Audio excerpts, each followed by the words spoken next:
تو میں کچھ معمول آپ کو بتاتا ہوں، وہ معمول کر لیں تو پھر اگر زیادہ کا ٹائم ملے تو ٹھیک ہے، نہیں تو انشاءاللہ روحانیت میں کوئی کمی نہیں آئے گی۔ ایک یہ کہ صبح 10 دفعہ درود شریف پڑھا، 10 دفعہ استغفار اپنے گناہوں کو یاد کر کے، اور پھر 100 دفعہ تیسرا کلمہ یا چوتھا کلمہ جسے کہا جاتا ہے، تیسرا سبحان اللہ والحمد للہ ولا الہ الا اللہ واللہ اکبر، یہ صبح اور شام یہ معمول بنائیں آپ۔ اور ایک پارے کی تلاوت، ایک نہیں ہو سکتا آدھے کی کر لیں، یا ٹائم متعین کر لیں کہ میں نے روزانہ 15 یا 20 منٹ یا آدھا گھنٹہ روزانہ قرآن کی تلاوت کرنی ہے، تو اس کے لیے ڈیلی تھوڑا سا ٹائم نکالیں آپ۔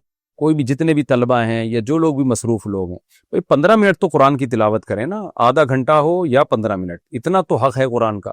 اور دعاؤں کے لیے 24 گھنٹے میں کوئی ایک ٹائم نکال کے لمبی دعا مانگ لیا کریں، 24 گھنٹے میں ایک دفعہ مانگیں لیکن تسلی سے مانگ لیں، وہ بھی کافی ہے مصروف لوگوں کے لیے۔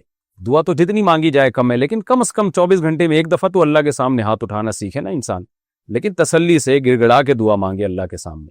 اور ایک کام کیا کریں، مناجات مقبولہ دعاؤں کی ایک کتاب ہے، مولانا شرف علی تھانوی رحمۃ اللہ علیہ نے جو احادیث ہیں نا اور قرآن کی دعائیں ان کو جمع کر لیا ہے اور ایک ہفتے پہ ڈیوائیڈ کر لیا ہے، تو وہ آپ پڑھیں گے ہفتے والے دن ہفتے کی دعائیں، اتوار والے دن اتوار کی دعائیں۔ اس سے ہوتا یہ ہے کہ ایک ہفتے میں تمام تقریباً جتنی بھی دعائیں قرآن و سنت میں آئی ہیں عام طور پر ساری دعائیں کور ہو جاتی ہیں۔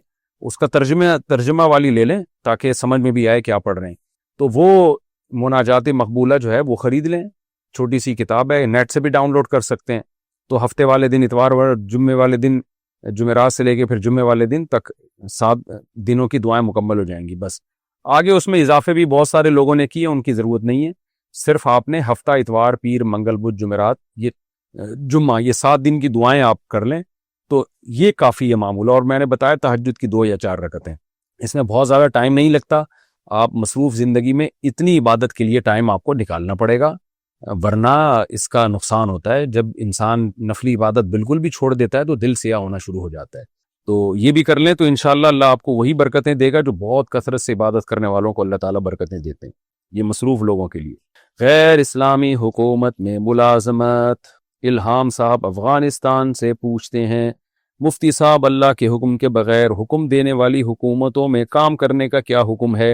حکومت چاہے اسلامی ہو یا غیر اسلامی ہو، جاب کرنا جائز ہے بشرطے کہ آپ کے ذمے کوئی خلاف شریعت کام نہ لگایا جائے۔ تو اگر خلاف شریعت کام نہیں ہے تو پھر آپ کہیں بھی جاب کر سکتے ہیں، اس میں کوئی گناہ نہیں ہے۔ یوسف علیہ الصلوۃ والسلام کو جو عہدہ ملا تھا وہ تو غیر اسلامی حکومت میں ملا تھا نا، وزیر خزانہ بنے تھے، وہ تو مصر کی غیر اسلامی حکومت تھی۔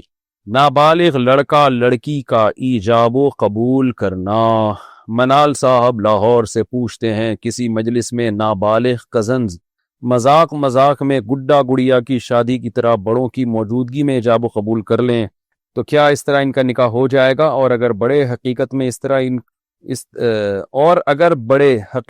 طرح ان کا نکاح کروانا چاہیں تو کیا نکاح ہو جائے گا؟ نابالغ لڑکا لڑکی ان کے تصرفات شریعت میں کل عدم ہے، نابالغ کی نہ طلاق ہوتی ہے نہ نکاح ہوتا ہے، یعنی اگر وہ کرے گا بھی تو کل عدم ہے۔ البتہ ان کے بڑے اگر ان کا ایجاب و قبول خود کر لیں، یعنی لڑکے کا باپ کہہ دے، بڑے نہیں بلکہ ان کے ولی، لڑکے کا باپ کہہ دے کہ میں نے اپنے بیٹے کا نکاح تمہاری بیٹی سے کیا، اور لڑکی جو نابالغ ہے اس کا باپ کہہ دے میں نے اپنی بچی کی طرف سے قبول کیا، تو پھر نکاح ہو جائے گا۔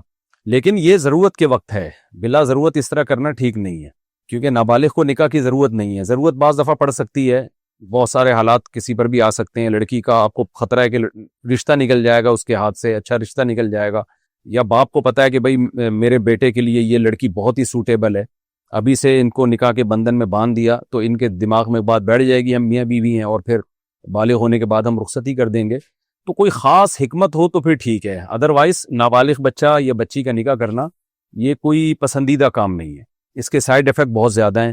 بہت سے علاقوں میں بچیوں پہ ظلم بہت ہوتا ہے، اس چکر میں چھوٹی چھوٹی بچیاں بے ناسمجھ ہوتی ہیں، ان کو اٹھا کے کسی بھی ہاتھ پکڑا دیتے ہیں اور یعنی نکاح کر دیتے ہیں، پھر رخصتی تو بلوغت کے بعد ہی کرتے ہیں، لیکن نکاح کر کے جو ہے وہ ظلم ہوتا ہے ان بچیوں کے اوپر۔ تو اس لیے علماء نے کبھی بھی اس عمل کو اپریشیٹ نہیں کیا ہے، نابالغ بچہ بچی کا نکاح کا، بلوغت کا انتظار کرنا چاہیے، البتہ جہاں ضرورت ہوگی تو وہاں پھر جائز ہے، تو ہاں بالغ ہونے کے بعد پھر ان کے نکاح میں جلدی کرنی چاہیے۔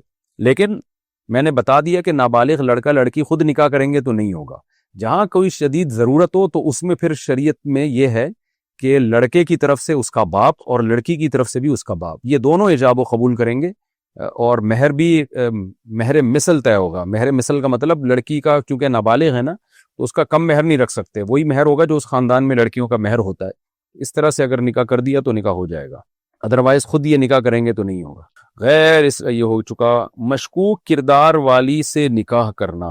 انڈیا سے کسی نے پوچھا ایک ہندو لڑکی مسلمان ہو کر مجھ سے شادی کرنا چاہتی ہے، مگر میرے دوست بتاتے ہیں کہ وہ کردار کی اچھی نہیں ہے، لیکن وہ مسلمان ہونا چاہتی ہے، تو بتائیے کہ میرے لیے اس سے شادی کرنا جائز ہے یا نہیں، اور آپ کا مشورہ کیا ہے؟ اس میں مجھے ثواب ملے گا یا نہیں؟ اگر گھر والے نہ مانیں تو میں ان کے خلاف کر سکتا ہوں یا نہیں؟ برائے مہربانی رہنمائی فرمائیں. دیکھیں، بیوی کے لیے کافر ہونا عیب نہیں ہے، لیکن فاحشہ ہونا بہت بڑا عیب ہے بیوی ہونے کی حیثیت سے. اگر کوئی شخص زنا کرتا ہے یا کوئی عورت زنا کرتی ہے لیکن ہے مسلمان، تو آخرت کے لحاظ سے اس کو زنا کی سزا ملے گی اور بخشائی جائے گی. لیکن اگر کوئی پاک دامن ہے لیکن ہے کافر، تو آخرت میں ہمیشہ جہنم میں رہے گی وہ.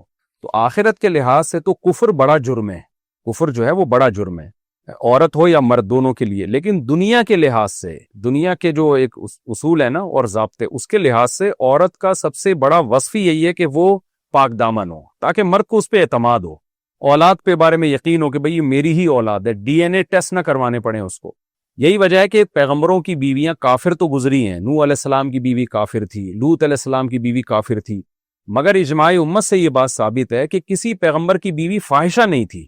یعنی فاحشہ سے مطلب بدکار یا زناکار نہیں تھی کسی بھی پیغمبر کی بیوی، کیونکہ یہ مرد کے لیے بہت بڑا ایک بدنما داغ ہے کہ اس کی بیوی فاحشہ ہو. تو کوئی غیر مسلم لڑکی اگر مسلمان ہونا چاہتی ہے تو بہت اچھی بات ہے، آپ شادی کر سکتے ہیں. شادی تو فاحشہ عورت سے بھی جائز ہے، زانی عورت سے بھی آپ نکاح کر سکتے ہیں. لیکن میں نے بتایا کہ چونکہ یہ مشورہ نہیں دیا جا سکتا، نبی صلی اللہ علیہ وسلم کے سامنے کیس آیا، کسی نے بتایا کہ میری بیوی زانیہ ہے، تو آپ نے کہا کہ ان کو طلاق دے دو. انہوں نے کہا کہ میں طلاق نہیں دے سکتا، مجھے بہت زیادہ محبت ہے. تو پھر آپ نے فرمایا ٹھیک ہے مت دو پھر. تو حدیث کا مفہوم میں پیش کر رہا ہوں. تو اس سے پتہ چلتا ہے کہ پہلا حکم تو نبی نے یہی دیا تھا کہ چھوڑ دو اس کو، کیونکہ اس سے وسوسے پیدا ہوتے ہیں، شک پیدا ہوتا ہے. مرد کا زانی ہونا بھی بہت برا عمل ہے، تبھی دونوں کی سزا برابر ہے اسلام میں. مرد زنا کرے تو بھی 100 کوڑے، عورت زنا کرے تو بھی 100 کوڑے. اور شادی شدہ مرد زنا کرے تو بھی پتھروں سے مار کے ہلاک کیا جائے گا، رجم کیا جائے گا. شادی شدہ عورت زنا کرے تو بھی پتھر ہیں. تو سزا میں کوئی فرق نہیں ہے. لیکن شادی کا جو رشتہ ہے نا، اس میں عورت کے زنا کرنے میں نسب میں گڑبڑ ہوتی ہے، مرد کے زنا کرنے میں نسب خراب نہیں ہوتا. تو اس لیے جب میرج والی لائف گزر رہی ہوتی ہے نا، تو پھر اس میں عورت کا زانیہ ہونا یہ زیادہ برا عمل ہے. مرد کا زانی ہونا بھی برا ہے، لیکن عورت کا زانی ہونا یہ اور زیادہ برا عمل ہے. تو اب اس تفصیل کے بعد یہ بات سمجھیں کہ جب نبی صلی اللہ علیہ وسلم نے حکم دیا کہ بھئی فاحشہ ہے تو اس کو طلاق دینا چاہیے، تو یہ استحبابی حکم تھا، واجب حکم نہیں تھا. اور صحابی چونکہ نہیں دینا چاہتے تھے، ان کو فتنے میں پڑنے کا اندیشہ تھا. بعض دفعہ اتنی زیادہ محبت ہے بیوی سے کہ کسی کو خطرہ ہوتا ہے میں نے اگر چھوڑ دی تو میرے ڈیزائرز دوسری عورت کی طرف مائل ہی نہیں ہوں گے اور خود مجھے زنا کا خطرہ ہو جائے گا. تو بہت ساری حکمتوں میں بہت سارے کام نہیں کیے جاتے جو کہ کرنے کے ہوتے ہیں، لیکن انسان چھوڑ دیتا ہے. تو اب یہ فیصلہ تو کوئی خود ہی کرے گا کہ ایسی عورت سے نکاح کرنا چاہیے کہ نہیں کرنا چاہیے. اب کوئی ہندو لڑکی مسلمان ہو رہی ہے، بہت اچھی بات ہے، آپ اس سے شادی کریں. لیکن اگر وہ آپ سمجھتے ہیں کہ وہ فاحشہ ہے اور اس کی بدکرداری میں زندگی گزری ہے، تو اس کے بعد پھر آپ کو خطرات ہیں کہ پتہ نہیں با کردار رہے گی کہ نہیں رہے گی، تو بہتر یہ ہے کہ ایسی شک والی جگہ نکاح نہیں کرنا چاہیے. اب آپ کی کیا ڈیزائرز ہیں اور اس لڑکی کے کیا یعنی آپ سمجھتے ہیں کہ وہ کتنی توبہ اس نے پکی کی ہے. بعض دفعہ اتنی پکی توبہ کی ہوتی ہے کہ انسان کو اطمینان ہو جاتا ہے کہ اب یہ برائی کی طرف نہیں جائے گی، تو پھر کر لینا چاہیے اس سے نکاح. بعض دفعہ یہ بھی ہوتا ہے کہ آپ کو جو خبریں دے رہے ہیں وہ خبریں ہی غلط دے رہے ہوتے ہیں، ایویں ادھر ادھر کی سنا کے اڑائی ہوئی باتیں ہوتی ہیں. تو ان خبروں کی بھی تحقیق کر لینی چاہیے کہ جو لوگ کہہ رہے ہیں کہ یہ لڑکی ٹھیک نہیں تھی تو کیا تھا اس کا، یعنی واقعی ٹھیک نہیں تھی یا ایویں ہی لوگوں نے خبریں اڑا دی ہیں. تو یہ تحقیق بھی کر لینی چاہیے. اور یہ بھی ہوتا ہے کہ بعض دفعہ لوگوں نے کسی لڑکی نے کفر میں جو زندگی گزاری ہوتی ہے نا، وہ اسلام جب قبول کرتی ہے تو سب چیزیں چھوڑ کے آتی ہے. عام طور پہ غیر مسلموں میں یہ ہوتا ہے کہ جب وہ اسلام کی طرف آتے ہیں تو پچھلی پوری زندگی سے یو ٹرن لے لیا ہوتا ہے انہوں نے. تو اگر ایسی کوئی لڑکی ہے تو پھر اس کے ماضی کو بھلا دینا چاہیے. تو یہ ساری تفصیل کے بعد اب آپ فیصلہ کریں کہ اس سے نکاح کرنا ہے یا نہیں کرنا. میں شرعی مسئلہ تو بتا سکتا ہوں، مشورہ نہیں دے سکتا. مسئلہ تو یہی ہے کہ جائز ہے نکاح، بلکہ بیوی اپنی اگر فاحشہ ہو، زانیہ ہو اور کر بھی رہی ہو زنا، تو بھی طلاق دینا واجب نہیں ہے. اس کو افضل ہے کہ چھوڑ دیا جائے، لیکن لازم نہیں ہے. تو جب لازم نہیں ہے تو نکاح بھی کیا جا سکتا ہے کسی فاحشہ عورت سے، لیکن یہ کہ یہ عمل اس قابل نہیں ہے کہ اس کو اپریشیٹ کیا جائے، کیونکہ عورت کا جو ہے نا فاحشہ ہونا یہ کوئی چھوٹا موٹا عیب نہیں ہے. یہ مرد کے لیے اس سے بڑی ڈپریشن کی کوئی چیز ذریعہ نہیں بنتی کہ اس کی بیوی جو ہے نا وہ اس کے بارے میں ہر وقت اس کو یہ خطرہ ہو کہ پتہ نہیں کیا کر رہی ہے, میں سفر میں گیا ہوں تو پیچھے کس کس سے تعلقات ہیں. اس سے بڑا مرد کے لیے کوئی المیہ ہو نہیں سکتا. تو اب فیصلہ آپ نے خود کرنا ہے کہ اگر واقعی وہ یو ٹرن لے چکی ہے, پکی توبہ کر چکی ہے, تو پھر تو بھول جائیں سب کچھ, یا خبریں ہی اس کے بارے میں غلط ہیں. اور اگر آپ کو غالب گمان ہو کہ بعد میں بھی اسی طرح کی برائی میں جا سکتی ہے تو جائز ہے نکاح کرنا, لیکن بہتر ہے کہ پھر نہ کیا جائے نکاح. پڑوس کی حدود. قیصر شہزاد UAE سے پوچھتے ہیں, میرا سوال پڑوسی کے حقوق سے متعلق ہے. میں جس عمارت میں رہتا ہوں اس میں 25 فلور ہیں اور ہر فلور پر 10 فلیٹ ہیں. پوری عمارت میں تقریباً 250 فلیٹ ہیں. تو پڑوسیوں میں صرف میرے فلور کے 10 فلیٹ شامل ہوں گے یا پوری بلڈنگ کے 250 فلیٹ پڑوسیوں میں شامل ہوں گے؟ دیکھیں, قرآن مجید میں نا جو اللہ نے پڑوسیوں کے حقوق بیان کیے ہیں اس کو سمجھنا چاہیے. 5ویں پارے کے شروع میں یہ آیت ہے, وَاعْبُدُوا اللَّهَ وَلَا تُشْرِكُوا بِهِ شَيْئًا وَبِذِي الْقُرْبَى وَالْيَتَامَى وَالْجَارِ ذِي الْقُرْبَى وَالْجَارِ الْجُنُوبِ وَالصَّاحِبِ بِالْجَنبِ وَابْنِ السَّبِيلِ. اللہ نے جار کی بہت ساری, جار کہتے ہیں عربی میں پڑوسی کو, کہ اللہ کے حقوق بھی ادا کرو, وَبِالْوَالِدَيْنِ احسانًا, ماں باپ کے ساتھ بھی اچھا سلوک کرو. پھر اللہ نے فرمایا وَالْجَارِ ذِي الْقُرْبَى وَالْجَارِ الْجُنُوبِ وَالصَّاحِبِ بِالْجَنبِ. جو بھی یعنی 3 قسم کے پڑوس کا ذکر کیا, جو سفر میں آپ کا ساتھی ہو, جو آپ کے پڑوس میں رہتا ہو, جو قریب رہتا ہو. جاری ذی القربہ کا ایک مطلب یہ قریب میں رہنے والا, اور ایک مطلب یہ جو پڑوسی بھی ہو اور ساتھ میں رشتہ دار بھی ہو.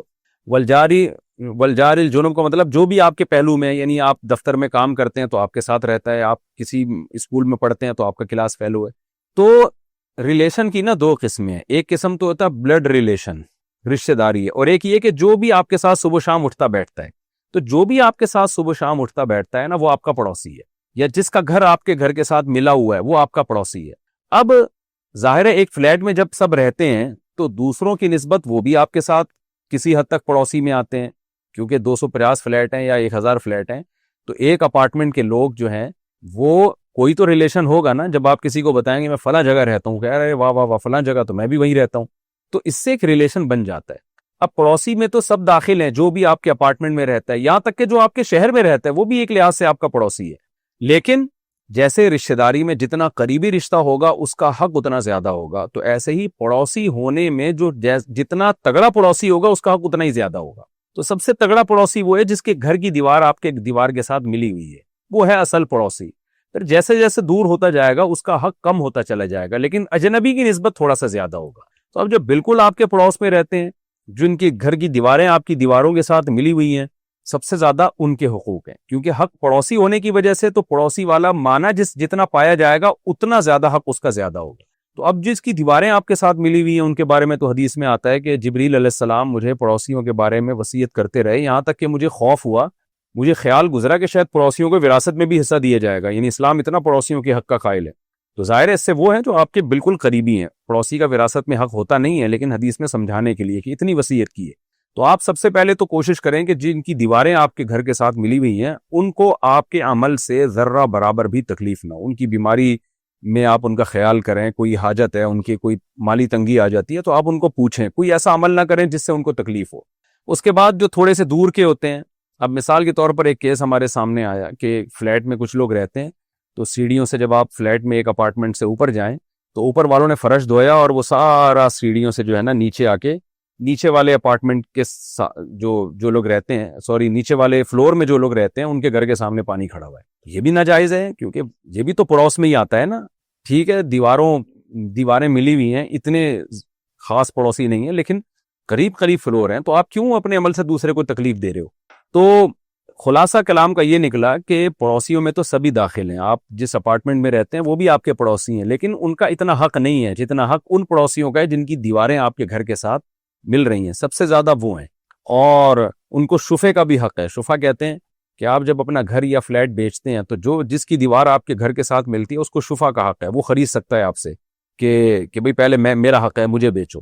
تو وہ بھی اسی کو ہوتا ہے جو آپ کے بالکل پڑوس, جس کی دیواریں آپ کے دیواروں سے ملی ہوئی ہیں, پھر وہ جو آپ کے گھر کے بالکل سامنے ہیں ان کا حق ہے. تو اس طرح سے جو ہے نا یہ بڑھتا چلا جاتا ہے, یہاں تک کہ آپ کہیں کسی دوسرے کنٹری میں جاتے ہیں تو آپ کے ملک کا کوئی شخص اگر ملتا ہے آپ کو تو وہ بھی بالکل اجنبی نہیں ہے, کیونکہ آپ کے کنٹری کا ہے, تو ایک لحاظ سے وہ بھی آپ کا پڑوسی ہے, تو آپ تھوڑا اس سے اور زیادہ اچھے طریقے سے مل لیں. کوئی ضرورت ہو تو آپ اس کی ضرورت پوری کر دیں، یار تم اپنے ملک کے، اپنے ہی وطن کے اور اپنے ہی شہر کے آدمی ہو۔ تو جیسے جیسے ریلیشن پڑوسی والا مضبوط ہوتا جائے گا، اس کا حق بھی بڑھتا چلا جائے گا، اور جیسے جیسے دور ہوتے چلے جائیں گے اس کا حق اسی حساب سے کم ہوتا چلا جائے گا۔ تو خلاصہ کلام کا یہ نکلا کہ جن کی دیواریں آپ کی دیواروں سے ملتی ہیں اور جو بالکل آپ کے سامنے رہتے ہیں، اصل پڑوسی وہ ہیں، ان کا حق زیادہ ہے۔ اس کے علاوہ پھر جیسے جیسے فاصلہ بڑھتا جائے گا ان کا حق کم ہوتا چلا جائے گا، لیکن ایسا نہیں ہوگا کہ بالکل ہی حق ختم ہو جائے۔ اچھا وہی حالت حیض میں پسینے کا حکم، ام کلثوم یو پی انڈیا سے پوچھتی ہیں، اگر ہم حیض یا جنابت کی وجہ سے ناپاک ہوں اور پسینہ نکلے تو کیا کپڑے ناپاک ہو جائیں گے؟ اس طرح اگر ہم نے ناپاکی کی حالت میں بھاری سوٹ شرارہ وغیرہ پہنا ہو اور پسینہ نکلے اور وہ سوٹ اٹھا کر ہم رکھ دیں تو کیا وہ سوٹ پاک شمار ہوگا یا ناپاک؟ کیا اس میں ہماری نماز صحیح ہو جائے گی؟ حیض کی حالت یا جنابت کی حالت میں جو پسینہ نکلتا ہے وہ پاک ہی ہوتا ہے، وہ ناپاک نہیں ہوتا۔ کپڑوں پہ لگ جائے تو کوئی حرج نہیں ہے اس میں، وہ پاک ہی کہلاتا ہے۔ جھوٹی قسم کا عذاب اور کفارہ۔ پاکستان سے کسی نے پوچھا ہے اگر کوئی قرآن مجید پر ہاتھ رکھ کر جھوٹی قسم اٹھا لے تو اس کا عذاب اور کفارہ کیا ہوگا، رہنمائی فرما دیں۔ نبی صلی اللہ علیہ وسلم نے فرمایا کہ 3 آدمی ایسے ہوں گے قیامت کے دن اللہ کی ان پر لعنت ہوگی اور اللہ ان کی طرف نظر بھی اٹھا کے نہیں دیکھے گا، رحمت کی نظر۔ ایک ان میں جو جھوٹ بول کے سودا بیچنے والا، اور ایک جو جھوٹی قسم اٹھانے والا، جھوٹی قسم اٹھا کے سودا بیچنے والا، اور ایک جو اپنے اظہار تکبر کی وجہ سے نیچے لٹکانے والا، اور ایک اور حدیث کے الفاظ ہیں المنان، احسان کر کے جتلانے والا تاکہ سامنے والے کو نیچا دکھائے۔ تو جھوٹی قسم اٹھا کے کوئی بھی مفاد حاصل کرنا، کیونکہ جو اپنا سامان بیچ رہا ہے نا جھوٹی قسم اٹھا کے، وہ ظاہر ہے کوئی فائدہ اٹھانا چاہ رہا ہے نا، اپنی پروڈکٹ کو بیچنا چاہ رہا ہے۔ تو حدیث کا مطلب یہ ہوا کسی بھی دنیاوی مفاد کی خاطر جب آپ جھوٹی قسم اٹھاتے ہیں تو یہ کبیرہ گناہ ہے، اور ایسے لوگوں کی طرف اللہ نظر اٹھا کے بھی نہیں دیکھے گا۔ تو جھوٹی قسم کو ہلکا نہیں سمجھنا چاہیے۔ قرآن پہ ہاتھ رکھ کے لوگ قسمیں اٹھا رہے ہوتے ہیں جھوٹی، بہت برا عمل ہے۔ تو عذاب تو اس کا میں نے آپ کو بتا دیا کہ اللہ تعالیٰ اس کی طرف نظر اٹھا کے بھی نہیں دیکھیں گے، اور وَلَهُمْ عَذَابٌ عَلِيمٌ، ان کے لیے دردناک عذاب ہے۔ اب وہ عذاب کیا ہے وہ اس کی کوئی اسپیسیفک وہ نہیں ہمیں بتایا گیا، بس اللہ نے جب کہہ دیا دردناک عذاب ہے تو سوچا جائے کہ وہ کیسا سخت عذاب ہوگا، اللہ ہم سب کو پناہ میں رکھے۔ باقی یہ کہ اس کا کفارہ کیا ہے، تو کفارہ جو ہے نا ماضی کی قسموں پہ نہیں ہوتا۔ آپ نے کوئی جھوٹی قسم اٹھا لی تو اس کا کفارہ یہی ہے کہ رو دھو کے اللہ سے توبہ کریں، اور جس کے سامنے قسم اٹھائی ہے اس کے سامنے آپ بتائیں کہ مجھ سے غلطی ہوئی ہے، میں اللہ کے عذاب سے ڈرتا ہوں۔ لیکن ایک بات خوب سمجھ لیں، ایسی باتوں پہ لوگوں پہ قسمیں اٹھانا جن کا ان کی پرائیویسی سے یا ان کا ذاتی عمل سے تعلق ہے، یہ قسم اٹھوانا ہی جائز نہیں ہے۔ مثال کے طور پر کسی نے چھپ کے گناہ کیا، اس کا معاملہ اللہ کا معاملہ ہے، اب آپ اس سے کہہ رہے ہیں کہ تم یہ گناہ کیا، وہ کہہ رہے ہیں میں نے نہیں کیا، آپ کے قرآن پہ ہاتھ رکھ کے قسم اٹھاؤ، تو ایسے موقع پہ جو قسم اٹھوا رہا ہے وہ بھی گناہ گار ہوگا کہ بھئی تمہیں کیوں کسی کے ذاتی معاملات میں گھس رہے ہو تم۔ تو ایسے موقع پہ قسم اٹھانے سے انکار کر دینا چاہیے، یہ بولنا چاہیے کہ میرا ذاتی معاملہ ہے، میں نے یہ گناہ کیا یا نہیں کیا، تو کون ہوتا پوچھنے والا۔ اور رواج یہ اصول بنا لینا چاہیے کہ بھئی یہ کام جو ہے ہم سے نہ کوئی ہماری چھپی ہوئی نیکی کے بارے میں پوچھے نہ برائی کے بارے میں پوچھے۔ ایک صاحب نے مجھے فون کیا کہ مجھ سے ایک صاحب پوچھ رہے ہیں کہ تم رات کو تہجد پڑھتے ہو کہ نہیں پڑھتے، تو میں کیا بتاؤں کہ پڑھتا ہوں۔ میں نے کہا نہیں بتاؤ، اس کو بولو میرا ذاتی معاملہ ہے، اللہ کا معاملہ ہے، میں تمہیں کیوں بتاؤں۔ کہہ رہے نہیں وہ بار بار میرے پیچھے پڑا ہوا ہے، مجھ سے بار بار پوچھ رہا ہے اور کہہ رہا ہے کہ تم بتاؤ۔ میں نے کہا اچھا ٹھیک ہے، آج وہ تم سے یہ سوال پوچھ رہا ہے، کل ہو سکتا ہے یہ پوچھے کہ تم نے ماضی میں فلاں گناہ کیا تھا، فلاں گناہ کیا تھا، اور آپ نے اگر کیا ہو تو آپ پھنس جاؤ گے، پھر آپ بولو گے کہ تم میری پرائیویسی کے بارے میں کیوں پوچھ رہے ہو، تو وہ کہے گا جب تہجد کا پوچھ رہا تھا تو بتا دیا اور جب گناہ کا پوچھ رہا ہوں تو بتا نہیں رہا۔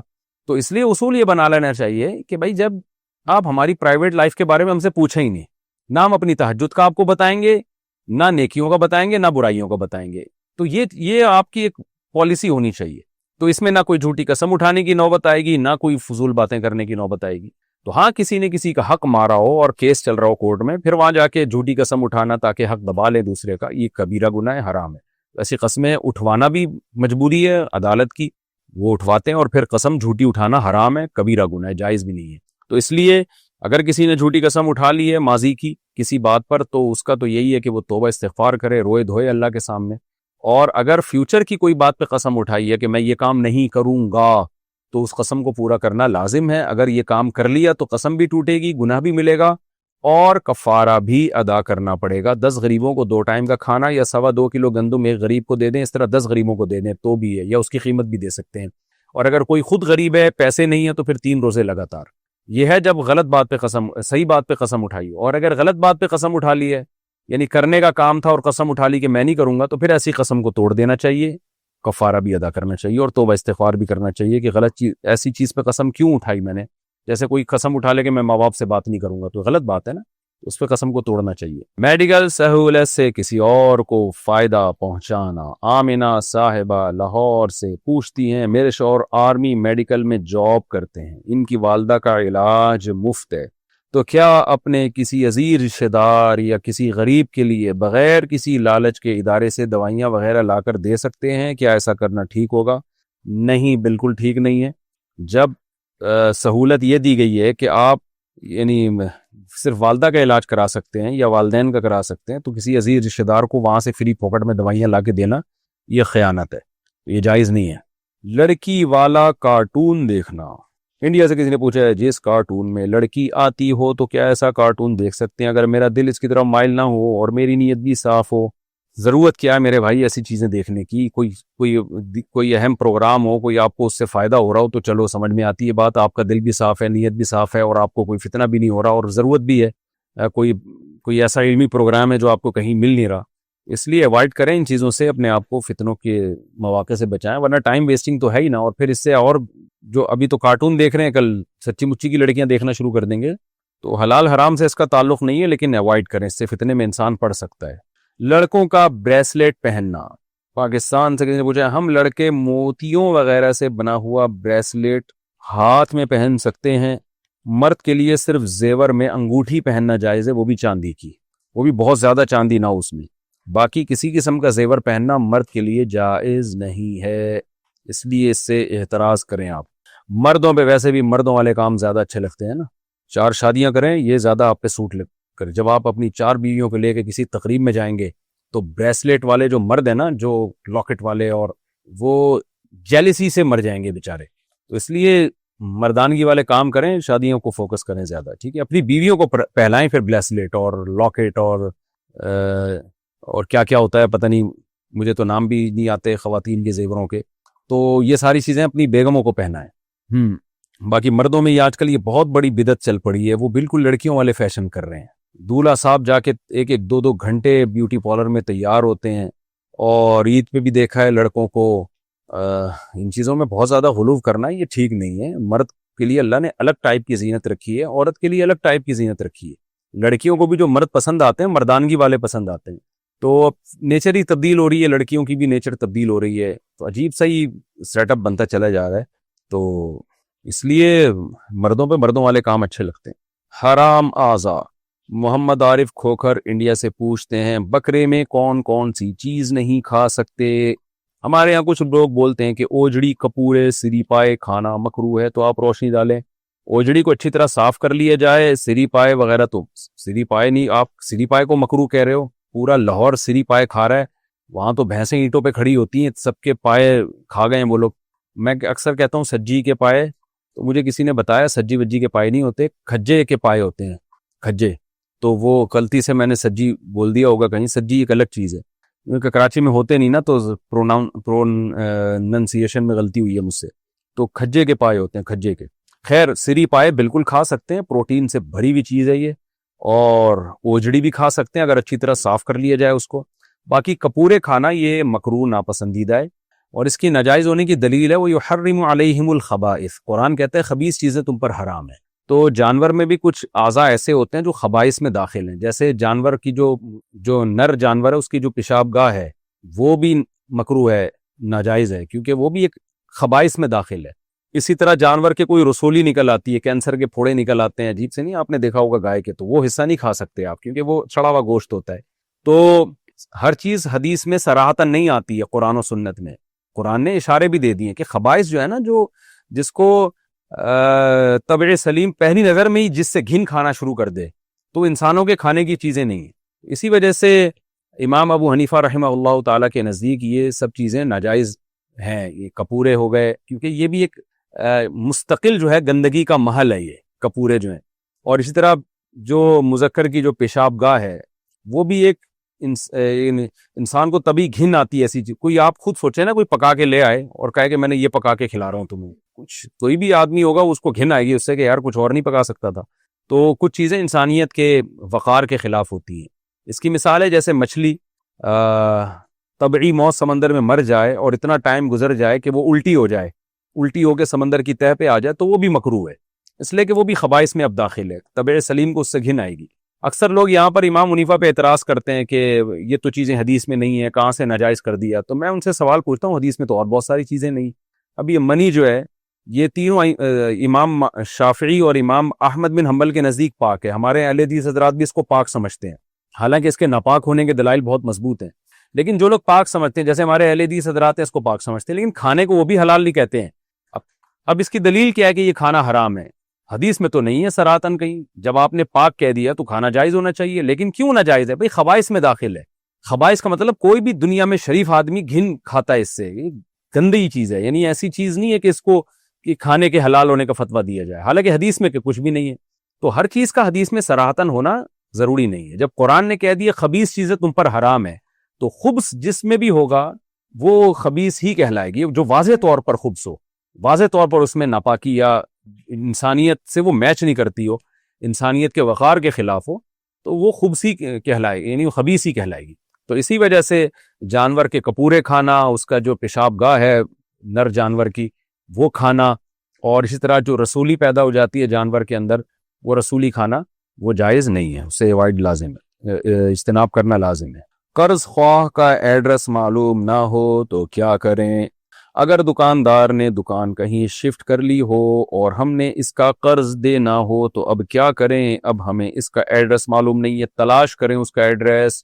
دنیا سے غائب تو نہیں ہوا نا, پتہ کریں اس کے اڑوس پڑوس سے, کسی کو تو بتا کے گیا ہوگا. تو پورا ایڑی چوٹی کا زور لگا دیں, کیونکہ کسی کا مال اس کی مرضی کے بغیر استعمال کرنا بہت بڑا جرم ہے.